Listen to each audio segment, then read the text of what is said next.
Um olhar sobre o mundo, a vida e a sociedade, à luz da Palavra de Deus, com Augustus Nicodemos. Mais uma vez estamos cá, nós, eu, Natsa Matias e o pastor Augustus Nicodemos, começando mais um programa em poucas palavras, nesta emissora, nesse horário, como sempre, estamos aqui com você. Olá, pastor, como vai? Olá, Natsa, querido ouvinte, estamos de volta em poucas palavras com você, mais uma vez, esperando que elas, apesar de poucas, sejam abençoadoras em sua vida. A causa de muitos problemas em diversos níveis, pessoal, familiar, profissional, etc., está relacionada com questões ligadas ao dinheiro. O apóstolo Paulo esclarece que o amor ao dinheiro é a raiz de todos os males. Em que termos? Será que isso significa que todos os ricos, no fim das contas, são os responsáveis pelos problemas de todo mundo? Isso significa que o dinheiro será sempre uma maldição? O amor ao dinheiro, esse é o tema do programa de hoje. Então, pastor Augustus Nicodemos, o que nossos ouvintes precisam aprender com aquilo que Paulo escreveu, o amor ao dinheiro é a raiz de todos os males, destacando esse amor ao dinheiro, né, como sendo a base para os males todos. Como é que a gente pode pensar sobre isso? Essa observação do apóstolo Paulo é a observação de quem conhece a natureza humana, conhece a realidade, está familiarizado com os problemas da sua época. E os problemas da época do apóstolo Paulo são os mesmos hoje, né? Só mudaram um pouco de formato, mas eu não tenho dúvida que Paulo estava se referindo ao fato de que muitos dos males que ele tinha encontrado na sua vida e nas igrejas onde ele pastoreava era resultado do amor ao dinheiro. É interessante que nessa carta ele menciona algumas pessoas que se desviaram da fé e que seguiram outro caminho pensando que a piedade era fonte de lucro.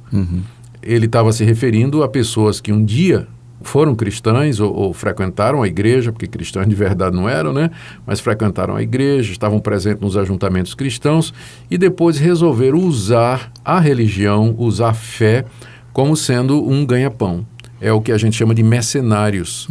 E essas pessoas, então, usando o nome de Deus, passaram a enriquecer. O amor ao dinheiro, então, as levou a esse crime inominável, que seria se valer do evangelho para o enriquecimento. Então, é nesse contexto que Paulo observa que o amor ao dinheiro é realmente a raiz de toda sorte de males. E não só males desse tipo, né? Nós podemos fazer uma extrapolação ou uma aplicação mais ampla, e aí nós vamos encontrar quão verdadeira é essa declaração.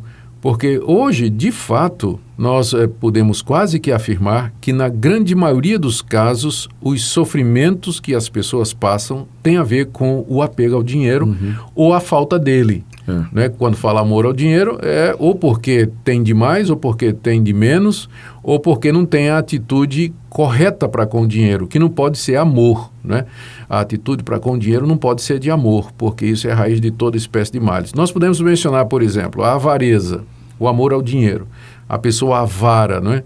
É a pessoa que guarda o dinheiro, que vive pelo dinheiro, que sonha com o dinheiro, que tem dificuldade em se livrar do dinheiro e, por aplicação inversa, é uma pessoa que não é generosa, não dá dinheiro para os outros, não abençoa outras pessoas com os seus bens e suas propriedades. Então, esse é um exemplo do amor ao dinheiro e dos males que ele produz. Um outro exemplo é que uma pessoa que ama o dinheiro e, portanto, depende do dinheiro para a sua felicidade, na falta dele, essa pessoa se angustia, essa pessoa se deprime, chega ao ponto até do suicídio. O dinheiro em si, ele é neutro, nós podemos dizer isso. O dinheiro é simplesmente uma capacidade ou uma medida de poder através do qual a pessoa pode adquirir coisas ou obter alguma posição ou algum favor, alguma vantagem aqui nessa vida. E depende do uso que você faz dele. Você pode usar o dinheiro para o bem ou você pode usar o dinheiro para o mal. O que a Bíblia de fato condena é o amor ao dinheiro, o apego ao dinheiro, a dedicação ao dinheiro. Na verdade, o Senhor Jesus Cristo, numa ocasião, chegou ao ponto de dizer aos seus discípulos: vocês têm que escolher a quem vocês vão servir. Ou vocês vão servir às riquezas, ou vocês vão servir a Deus. Ele não estava proibindo uma pessoa de ser rica, né? Não estava condenando todos os ricos. Ele estava condenando exatamente o apego às riquezas e a dedicação ao enriquecimento, a viver para obter, para amealhar, para acumular, para juntar, em detrimento de buscar com a mesma intensidade, com o mesmo fervor, as coisas de Deus. Jesus uma vez encontrou um jovem interessado naquilo que Jesus ensinava, e era um moço muito rico. E esse moço perguntou a Jesus: mestre, o que é que eu faço para herdar a vida eterna? E Jesus disse: olha, você conhece os mandamentos. Ele disse: mestre, eu guardei todos os mandamentos desde a minha infância. E Jesus então foi na raiz do problema e disse assim: então você faz o seguinte, se você quer de fato entrar no reino dos céus, venda tudo que você tem, dê aos pobres e você vai ter um tesouro nos céus. E aí então você vem e me segue. E o resultado, o que foi? Aquele moço se retirou triste porque era muito rico, tinha muitas propriedades. Então, o amor ao dinheiro impediu, a cobiça, né, impediu que aquele moço seguisse a Jesus e, portanto, tivesse a vida eterna. Ele trocou a vida eterna pela felicidade aparente que o dinheiro pode comprar aqui nesse mundo.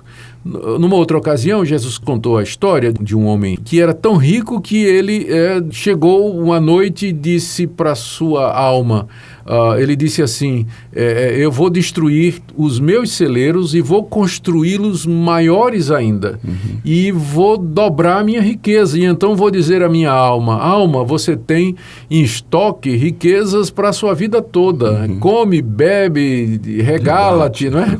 E Jesus disse, louco, hoje à noite pedirão a tua alma, e o que tens preparado, para quem será? Tudo isso que você preparou sua vida toda. Então é mais um exemplo, né, de como o amor ao dinheiro é a raiz de todos os males. Aquele homem passou sua vida toda economizando, juntando, comprando propriedades, expandindo seus negócios, mas nunca se preocupou com Deus.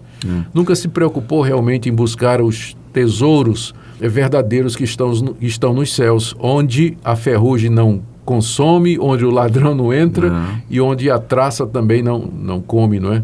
Os tecidos. É um fato, a gente tem aí muitos líderes que me parece que trabalham muito em torno desse amor que as pessoas têm por dinheiro e acabam pregando lá aquilo que a gente chama de teologia da prosperidade, que acabam fazendo com que as pessoas se apeguem mais a este mundo, mais ao dinheiro e menos para o outro, né? Eu já teve uma época, Nathan, que eu ficava meio que com dó dessas pessoas, né, achando assim que elas estavam sendo enganadas. Mas quando a gente analisa bem essa situação, nós vemos que elas estão sendo enganadas, mas por causa do amor que elas têm ao dinheiro. O desejo de enriquecimento. Não é desejo de enriquecimento. Encontra um falso mestre que promete o seguinte, você me dá 10 e eu lhe devolvo 100.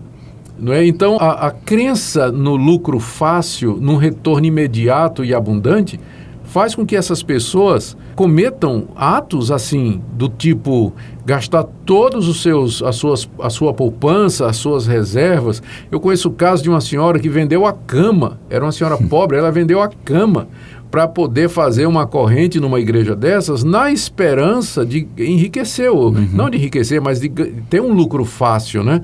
Ou um dinheiro que chega de uma maneira realmente muito, muito fácil, milagrosa. Então, como eu já disse, eu já tive pena, né? Já tive compaixão, mas hoje em dia não mais. A pessoa é enganada por causa do amor ao dinheiro.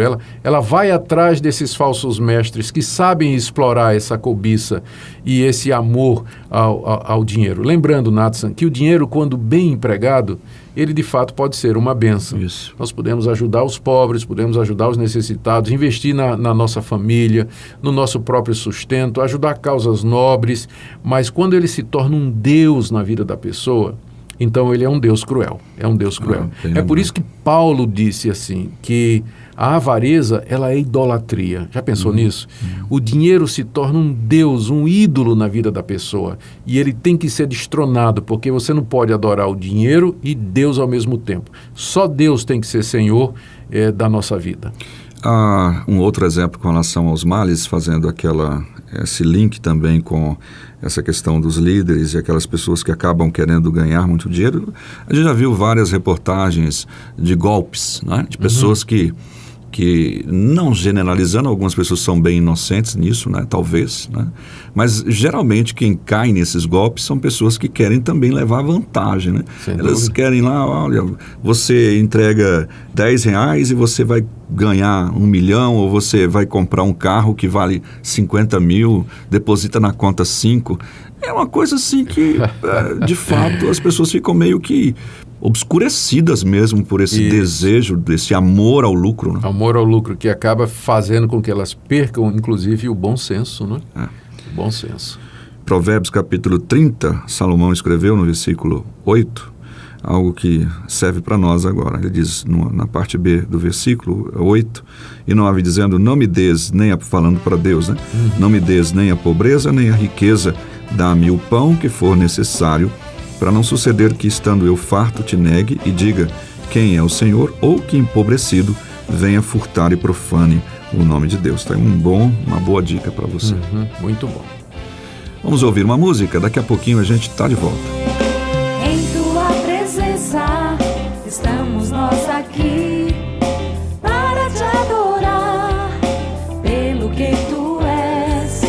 Como gratidão trazemos ao altar nossa oferta para te dar. Seja bendito o Senhor, Deus da nossa provisão, Deus que ordena a bênção, Deus que nos sustenta, pois és fiel. Seja bendito o Senhor, Deus da nossa provisão, Deus que ordena a bênção, Deus que nos sustenta, pois és fiel.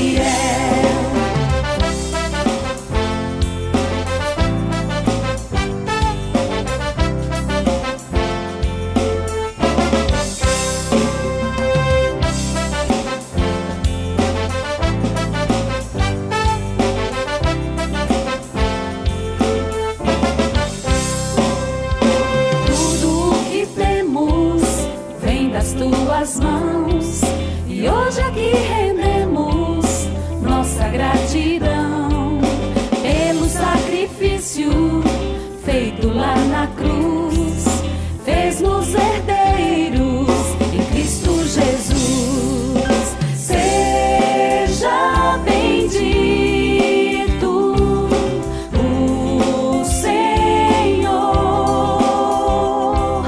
Deus da nossa provisão, Deus que ordena a bênção, Deus que nos sustenta, pois és fiel.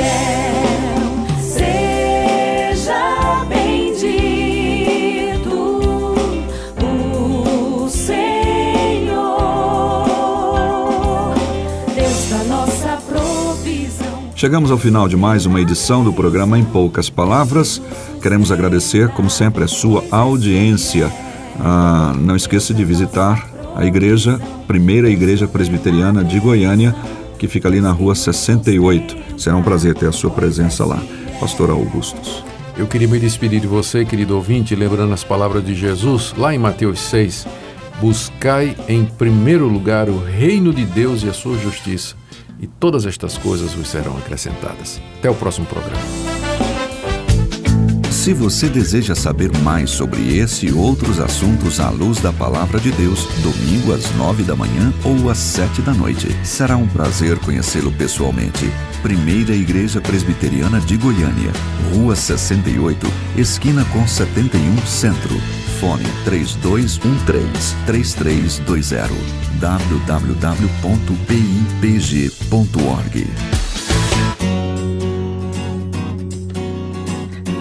Em poucas palavras,